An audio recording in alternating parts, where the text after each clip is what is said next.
Dear student, আসসালামু আলাইকুম। This is Habib. হচ্ছে ম্যাথ লাভারের পক্ষ থেকে তোমাদের সামনে আবার চলে আসছি হচ্ছে ম্যাথের সাজেশন নিয়ে। তো হচ্ছে অনুশীলনী, আমি জাস্ট সাজেশনগুলো অনুশীলনের সাজেশনগুলো দিব।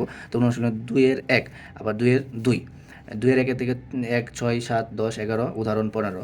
এরপরে হচ্ছে 2-2 থেকে 10, 11, 13, 15, 18, 21, 23। আবার হচ্ছে তৃতীয় অধ্যায় রাখছি, তৃতীয় অধ্যায় 3-1, 3-2 এবং 3-3, 3-5।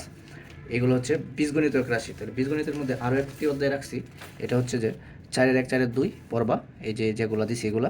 এরপরে সসীম দ্বারা পড়বা 13-1, 8, 10, 16, 21, 23, উদাহরণ 3-5 পড়বা। সাথে 13-2, 13-2 হচ্ছে 8, 9, 11, 15, 23। এগুলো হচ্ছে গেলো আমাদের বীজগণিত। এরপরে জ্যামিতি, জ্যামিতি সপ্তম অধ্যায়, সাথে হচ্ছে অষ্টম অধ্যায়, এটা পড়বা, তাহলে এই জ্যামিতি কমপ্লিট। তারপর হচ্ছে ত্রিকোণমিতি, ত্রিকোণমিতিতে 9-1 এবং 9-2 অবশ্যই একটা প্রশ্ন আসবে। তারপর হচ্ছে 9-1, 9-2 এর কোনগুলো আছে ইম্পর্টেন্ট, এগুলো দেখে নাও এখানে, যে আমি দিয়ে দিছি, এইগুলো পড়লে হবে। তারপরে হচ্ছে আমরা পরিমিতি, পরিমিতিরও খুব ইম্পর্টেন্ট। এর পরিমিতিতে কী কী পড়বা এটা হচ্ছে আমরা এখানে দিয়ে দিছি। এবং পরিসংখ্যান, পরিসংখ্যাতে কোন কোন অঙ্কগুলো করবা মেন বই থেকে, এইগুলো হচ্ছে দিয়েছি। আশা করছি তোমরা মেন বইয়ের এই অঙ্কগুলো যদি পড়ো তাহলে অবশ্যই তোমরা কী করবা, যে সৃজনশীল পারবা। তো আশা করছি তোমাদের ভালো পরীক্ষা হবে। এবং আমি হচ্ছে কালকে থেকে তোমাদের জন্য ম্যাথ সলভ নিয়ে আসবো, যে ইম্পর্টেন্ট যে বোর্ডের ম্যাথগুলো আছে বা যেগুলো তোমাদের আসার সম্ভাবনা আছে, এইগুলো সলভ নিয়ে আসবো। তোমরা চ্যানেলটি সাবস্ক্রাইব করে পাশে থাকবো।